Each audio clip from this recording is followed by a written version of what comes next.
An error occurred. Oh, shit. Okay. Try again. Okay, guys, we are live. So yeah, today's agenda, just to jump right in here.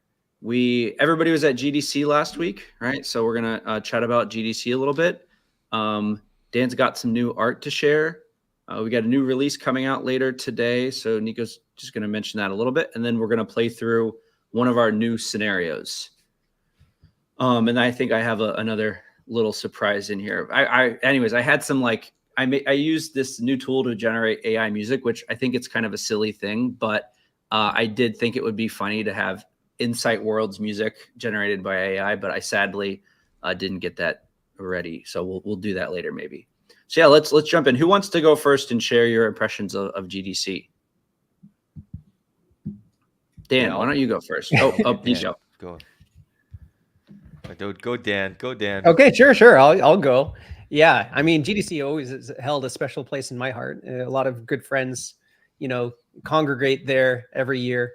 It was a little bit different for us this year, though, because normally I go there to meet with indie friends, and this time it was mostly to meet up with, a different kind of friend, our investor friends, and show them the progress that we've been making since we started the company, which was cool. I mean, the striking thing to me was people were very impressed with the progress that we made. I think the first time that we talked to most of these people, we basically had a prototype and a dream, and now we have like a full platform that's stood up, and we have closed the loop on the whole edit, publish, play experience on our website, which is a huge deal. It's easy for us to forget in the moment, but you can go to our website if you're whitelisted and create these role-playing experiences, publish them and play them and share them with other people, and that's huge. Now it's still pretty early, and we've only just barely gotten to that point. And the largest takeaway for me, coming out of GDC was, okay, let's hit the ground running. Let's make more of these scenarios. We have a nice art team that is able to create the new content that we need for our scenes. And then that content becomes content that anybody can use in their scenes. But now let's start making these really fun scenarios. So anyway, that's my Dan. Okay, so stop pitching though. What was your real takeaway? You had I feel like you had a little bit of a spicy take on GDC. Oh, dude, you're gonna have to prompt me a little bit because now I don't remember what my spicy take was. Your spicy take was like you went to the GDC floor and you were just like, everybody seems depressed. Oh, well, that was something. The GDC floor, the expo floor, did seem very different. I'll have to say, it lacked a little bit of heart. I guess I was sitting on this trying to figure out what the heck feels different, because you still go there and there's still booths and there's still people trying to sell you dev tools and stuff like that. But for whatever reason, the heart and soul of people wanting to make great games just kind of was missing. It was like, I don't know, maybe another way to think of it was like, it seemed like a lot of get rich quick sort of mentality there. I don't know how to describe it. Generative AI projects. Sorry, we're all trying to get AI to do it for us. We don't want to work anymore. Yeah. Well, there was a lot of AI stuff there. There was a lot of crypto related stuff there, which was surprising to me.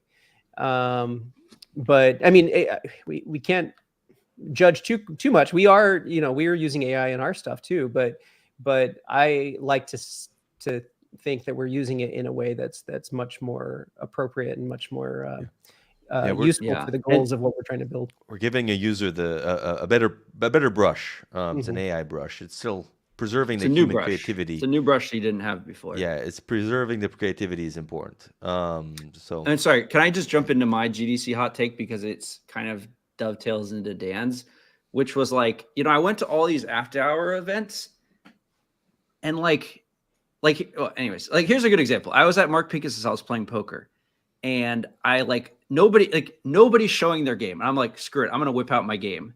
So I whip out my computer and I start showing it to people. And I was nervous because I'm like, nobody's showing anything, right? They're all just talking about games or whatever. And then at the end, I realized, I was like, dude, I went to 10 plus events, and I didn't see anybody showing off a game. And I'm like, isn't this the game developers conference? Why? Like, I don't know. That was just like a weird moment where I was like, I'm apparently going to like the wrong parties. Like, I'm going to like the cool like investor ones, and like but anyways, they're fancy, but I feel like there's probably like, I don't know, man. That's a problem with the industry when like all the people who like run the industry, frankly, don't seem to really care about games, don't seem to really play games, at least at their own events. Though I guess at Mark Pincus's there was poker, so we were playing a game. So I'll take that back. Yeah, I guess it's my turn. I went to those industry events also in the evenings. I think this was the first year where like my schedule was completely packed. I mean, I got the full access, and I was there all 5 days, and yeah, I got pretty tired at the end. But the great parties. I mean, the people you meet. I was lucky. I've met a lot of entrepreneurs, other entrepreneurs like us, and it's a tough time for the industry right now. It's not easy to fundraise. I know a lot of people actually in the industry have lost their jobs as well. So it gets felt the whole way up and down, right? So maybe that's what Dan felt a little bit on his show floor, is maybe a lot of the new fresh upstarts were kind of missing. So maybe that's what's going on. It's a different industry than it was when I joined. Social media is a big part of how to do games. There's people who are kind of old guard, doing things the old way, and people who are doing things the new way. It does seem like there's a new way to do things. Like when I look at all the Andreessen speedrun companies, it's like half of them, they're trying to be like the founders are almost like influencers, as like a part-time job. And that's because you need to get growth. And, like Dan has shown, like if you have a bit of a following and then you do something cool, that's how you can go from 0 to 1,000 or 10,000 much faster than if you're just starting completely fresh. Yeah. And that's been my takeaway leading into GDC and post GDC, is that I've just gained a lot of conviction that the way forward is just to put our money where our mouth is and start making cool shit. Like we've been spending a lot of time building the foundation for what we know could be awesome, on a platform level. And it's been some time before we can actually really put something out there that is exciting and cool. And we've now started to get to that point. We're making art that's cool. We have these scenarios that we've started working on that is cool. And I'm just super excited about that in particular, because it's shown, you can try to be an influencer without having something really cool to back it up, and it's just never going to work. But if you really put out your best effort, people tend to pay more attention to that. Cool. And for Ryan, this was your first GDC. Any quick impressions before we go into Art Corner with Dan? Yeah, it was just really special being able to meet people in person that you've been talking to online for years. I'm a huge indie game guy, and so just seeing some newer companies who are trying to push the envelope, it was really invigorating. It was a great experience. Yeah, you and I, we've worked together for like 2+ years, and I never met you. So now we got to have a drink. Sadly, we only had time for one drink. Next year, we'll have to do a lot more. But yeah, cool, guys. Well, we don't need to chat forever about this. Let's go to the next thing. So yeah, Dan, why don't you update us on, I'm calling it now Art Corner. Maybe we'll workshop the name if anybody has. We can workshop that. We can workshop it. I just want to see like Dan with like the Bob, whatever his name is, like painting. Bob Ross. Yeah. Uh-huh. Bob Ross. Yeah. We need some good music, some intro music. So anyways, let's jump right in here, Dan. So I've got your screen up on the board now. Sure. I'll give a quick update. I think the last time that we talked about it, we showed the beginnings of the bar scene, which was kind of like a dating sim thing. And, since then we've made a lot of progress. So this is our Trello board, lots of columns representing different phases that different pieces are in. I think later, Andrew, you're going to show the bar scene, right? In its current completed state, which is to say that it's not actually complete yet, but it's getting there. But at least as far as the pipeline goes, there's only like 2 more props left of the bar scene that need to be integrated, and then it's kind of complete on in terms of the pipeline is concerned. And where all the rest of the tickets you see here are for future scenes that we're working on. We're already thinking ahead 2 or 3 different scenes. So there's the bar pickup scene. We also have the VC pitch scene that we're making art for. We have this one that we're calling Home Living, which is kind of inspired. The scenario is inspired by a game called Facade, where you have to resolve some sort of conflict, some domestic conflict between 2 people in a relationship. And then now, even thinking more forward, we're thinking about something that's more akin to The Sims, which it's not represented here on the Trello board. But yeah, all in all, really lots of really great work is being done. I'll show you some of the high level concepts. Oh yeah, sorry. I want to see that wine cabinet when you've okay. Yeah. I'll pop that open in a second. But so yeah. for example, so this was I think I showed this last time. This was the VC room, all the different versions of it.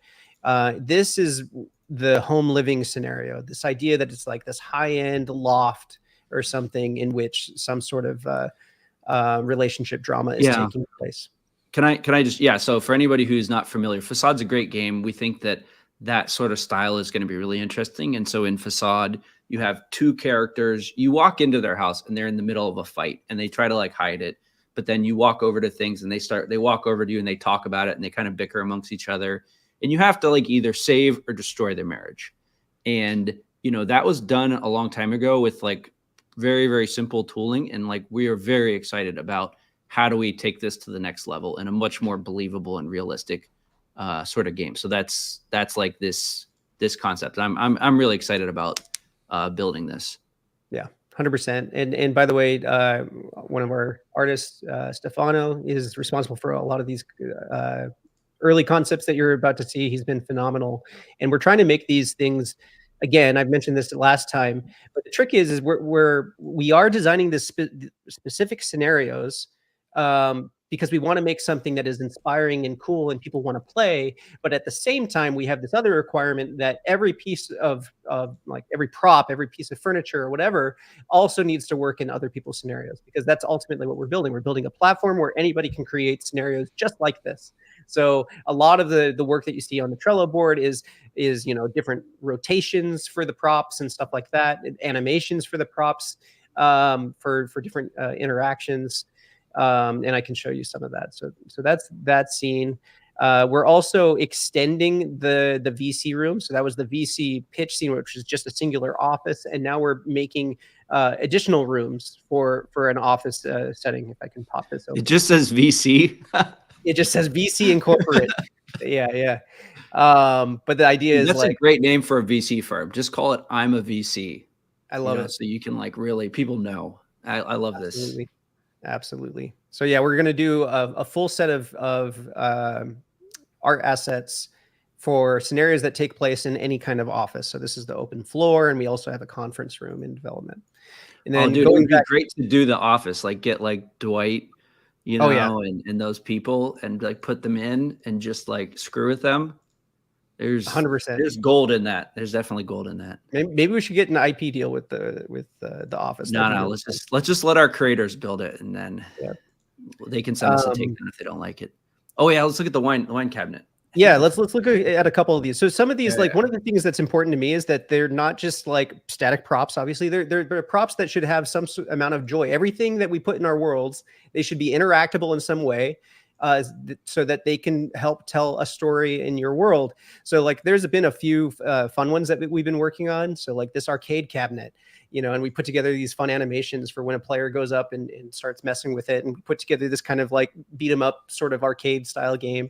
And we actually, I put out a call on Twitter. It's like, hey, it would be fun to have a whole array of these arcade cabinets. If you guys have indie games or whatever that you want to feature on an arcade cabinet, let us know, because I'm so down to theming these based on different indie games. And I think even Nitro reached out to us like, yeah, let's do this. So we're in the early phase discussions with putting some of their titles on these cabinets. It's pretty fun. I want to put Nidhogg. That's the one that I want to put on here for sure. But even boring. I love the music in that. I would love to get that. Oh yeah, music in the background. amazing music in Nidhogg. If you haven't played Nidhogg, or if you don't know what it is, go look it up right now. It's definitely worth it. Very hard to spell though, so good luck. Yep, yep. Anyway, even for our simple props, like just a wine fridge, I just love this. We have an artist named Boom who animated this one, and it could have been so easy just to show the door hinge opening up, but no, he went the extra mile, and it's like a sticky door, and when you pull it, like it's hard to pull, and it shakes the fridge, and the wine bottles kind of shift around. It's moments like that's going to make the whole platform just really full of Boom's joy. having fun. He's living up to his name. Yep. So I really like that. I need to post this one to social. Actually, I haven't posted it yet. So yeah, I think that's it for now. I don't have any other fun animations to show at this point. But okay, cool. Well, Nico, why don't you tell us? Like, I know GDC, everybody was a bit distracted, but I know we got in a lot of bug fixes. Anything else you want to kind of share that the engineering team's been working on? I mean, you covered it, right? We were working hard to get the. You keep showing your art, Dan. That's fine, or the game. It's okay, unless it was Friday doing that. But yeah, just a lot of bug fixes, and I'm excited about the performance improvements, getting the download size lower. That's going to help a lot.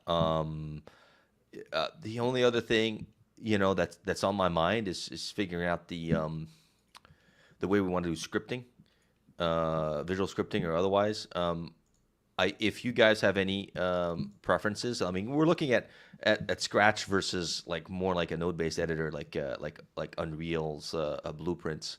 If you have preferences, if you know good articles discussing pros and cons, just please reach out, share them, reply to the Twitter or YouTube or whatever the comment is on the platform you're watching.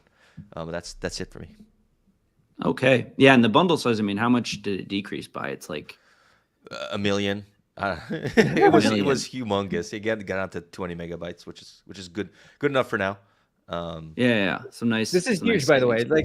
We're talking about a platform where we're going to be dumping in tons of art assets for people to use for any scenario. It would suck if to play anybody's game you had to download the entirety of the art catalog to play the game. So it's important for us to stream it in and have the architecture in place to be able to do that. Yeah, one of my pet peeves when I play a game, it's hard when you're 40 like me, and I have 2 hours. Okay, let me pop up a game, and then I open up Steam or whatnot, and then you got to download 5 gigabytes of data. How long is it going to take? 2 hours. Okay, great. I guess I'll go read a book. I'll go play tomorrow. Yeah, no, I won't have time tomorrow. It's like the next time I'll come back again, it's going to be another update. And I was like, this is ridiculous. Yep. Right? Okay, so yeah, no, I completely agree. Old person's done complaining. Yeah, old man yells at clouds. This looks amazing. There's other exciting things about this too. I mean, it allows us to continually deploy new art content very, very quickly. So now the artist can just add assets whenever we have new assets, and we don't have to deploy a new build to the website. It will just be new content that's available. It's the magic of the web. I know when I was working at Manticore, we had a different approach to UGC where we had just one ginormous client that had all the art assets, and it had suffered from the download problem. But on the bright side, once you did have it downloaded, then you can start up any new experience really quickly. But since ours is web centric, we're adopting a lot more web paradigms. Yeah. So, and to jump right in here, so this is a lot of the art that Dan was showing off. This is it running in the game. You can see it's just running in the web. This will be live for everybody later today. We're still deploying, and so this is me just running it on localhost. But yeah, and I'm gonna try to actually just voice stream this. Now I am live streaming, and I got my camera on, and I'm gonna try to also talk to this. So it might screw up, and I might have to type. But yeah, so this scenario is called Pickup Artist, and so in this one, didn't last time we shared the VC pitch scene, if I remember correctly? Yeah. So this is basically, hey, let's try something else, right? So this is one where you're in a bar, you're looking for love. So let's see here. I'm going to approach this character. So, what's your name?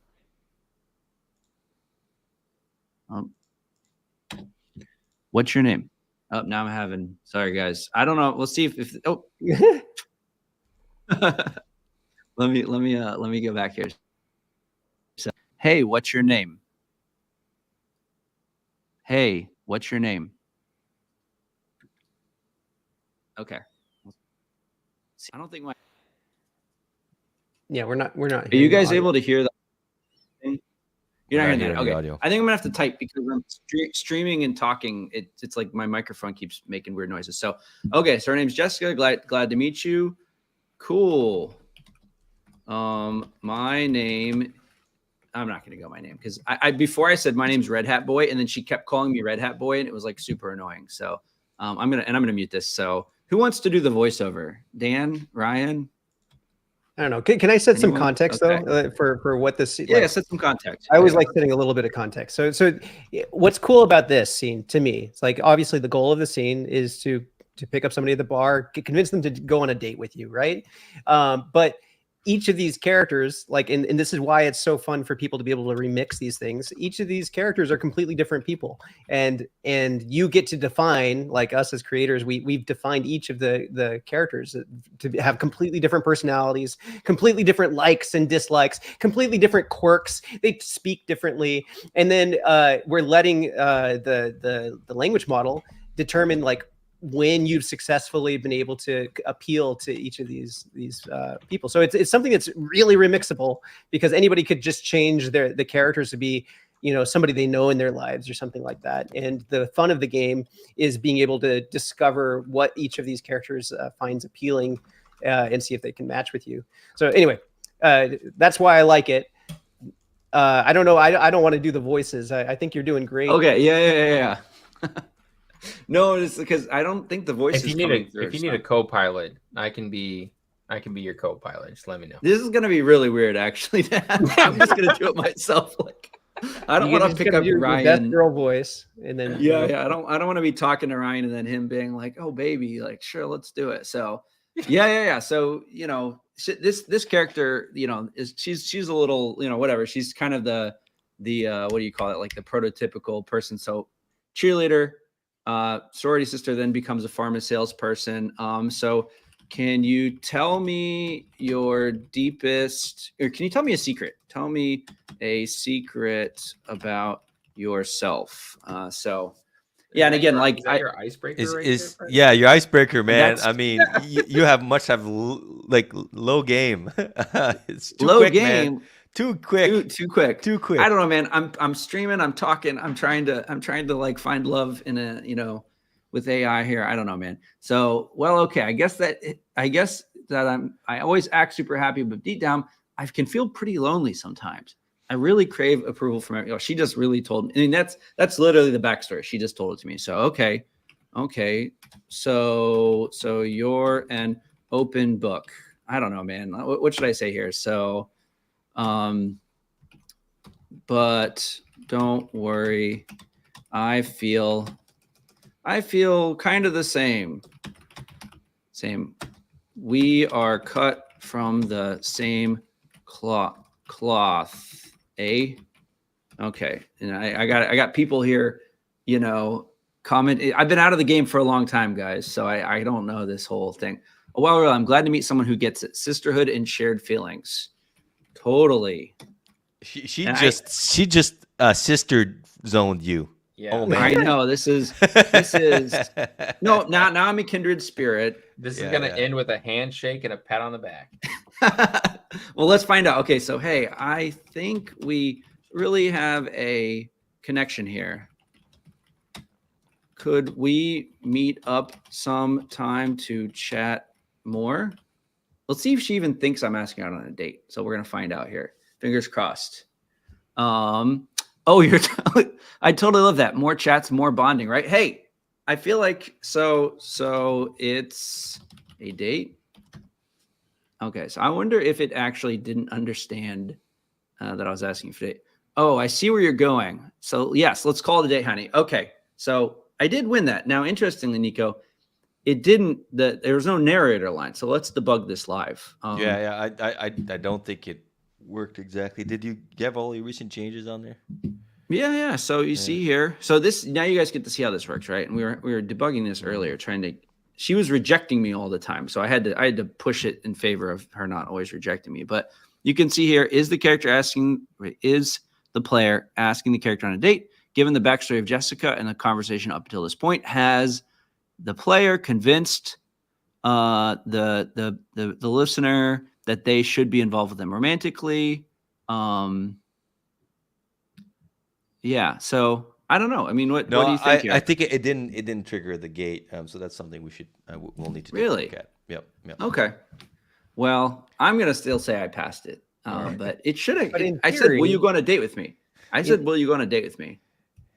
I don't know. But in theory, that I love. I mean, this is not worth glossing over. I think we should emphasize that the way that this scene was coded was with these language gates, and I just love language gates because it's probably the most accessible way of coding in existence, right? And it's also one that you cannot do algorithmically. You cannot do in a traditional way. It's a completely new way of creating scenarios where you're asking the language model to make fuzzy assessments about a scenario. What does it mean to be convincing to a character? Well, it could mean an infinite number of things. And you could, if you were engineering this traditionally, you could try to write every single possible way that you can convince that character to go on a date with you.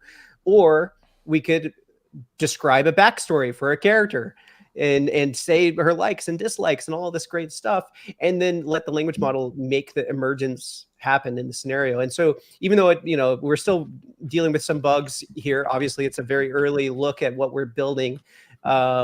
This is how easy it is going to be able to create your own scenarios where you just define simple things, lay down a few language gates, and be able to have fun emergent scenarios pop out on the other end. Exactly. And Venus is so we defined Jessica, right? And she had a certain kind of backstory, but now we have a new character and we can write a different backstory, right? For her, she's like an indie rock star. She's here to get some money that somebody owes her. And what is she looking for in someone is, has the player convinced Venus that they are a cool and exciting person. Now, Nico, if I say cool and exciting, do you think is it better just to pick one? I don't know. You tell me. Try it. Okay. There's convinced. The traditional software engineering doesn't apply here. You got to experiment and iterate. I think it's really easy sometimes. We run through for performance reasons through a bunch of pre-filters. Which can sometimes cause problems. So. Yeah, so I'm going to say Venus thinks you're a loser and doesn't want anything to do with you. Okay, Wow. Cool. That's hard. That's I know. rough. I think that's going to make it more interesting, right? So now we press play again here. I think it would be funny if you made a character who only responds positively to negging or something like that. No, that was originally what Jessica was. Actually, one second. I'm going to say hi to these guys real quick. FYI, this is a teaser for. Hey there. Oh wait, no, sorry. This is a teaser for the Facade group, by the way. Hey there. I want to see if it works though. What does Alex say here? Fuck off. See, that's exactly what I wanted. FYI. I wanted to slap. These two are going to be in Facade, and they're having a fight, and then later we're going to see them in Facade. That's my own little thing I'm putting together. Oh, dude! Or you can make a character that she has her backstory or whatever, or he or she has their backstory. But in order for anything to land with them, you have to be humorous, right? There's some people that just love humor above all else, and we can define that as well super easily.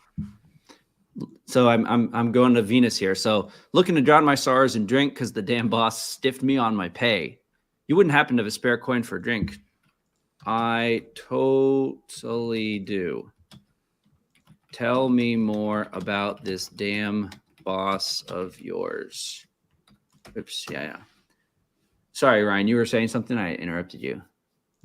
No, I was just saying when she told you to fuck off, I wish she could also slap you at the same time. Just they don't get that in. Yeah, we'll get the art team. We'll get that in. Don't worry. So yeah, what's this boss here? So he's a cheapskate who thinks he can rip off hardworking artists like me. Says my band drank $250 worth of lousy booze. He ain't gonna pay us. Oh man, what a bastard. Back when I was in a band, we would have burnt the place down. Have burnt the place down. I see. This is the problem, is because I wrote the backstory. I'm kind of like trying to be edgier and interesting. I wish I had the guts to do that. Drinking and playing music. Music's what we're good at. Not starting fires. Hell, it's tempting. Okay, yeah. So, here I don't have to. I don't want to keep playing this right now because we have hit the 30-minute mark. I'm gonna go for it. So, hey, so I'm a cool guy. You want to go on a date? I'm just gonna make this. This is not how I would really be playing. I'm just trying to like bug fix this live. Venus thinks you're a loser and doesn't want anything to do with you. No way, guy. I need drinks and a paycheck, not a date. I don't need distractions. I got enough problems. That's hilarious. And I don't know why the narrator line's coming out of there, but oh, maybe I messed it up. Let's look. Anyways, so yeah, that was fun and funny. And see, I did this wrong. I need to make this say narrator. So FYI. Oh, this one didn't even have it. So that's why. That's pretty interesting. So if you don't put anything there, Nico, then it just makes it a line that they say. That's good. Yeah, I mean that's the default. Being able to make the narrative talk has always been kind of like a quick and dirty hack. There's other ways to do it, but this is the part we're working on right now, just to make it really obviously and clear. Yeah. Cool. Well, now it's there. Anyways, okay, cool. Okay, guys. Well, I think that we have hit our major points for the day. We're trying to do this every week, every Thursday, FYI, around lunchtime, early afternoon. So anything else that we want to talk about before we hit the road? Well, I mean, go ahead. Sorry. No, you go, Dan. I'd just say the most obvious thing is probably what Ryan's about to say too. The most obvious thing to say at this point would be if you think you could make cool scenarios like the ones that we're working on, or just want to play and get early access. Like you guys are, most of the viewers watching it, this video is probably going to be in our personal network.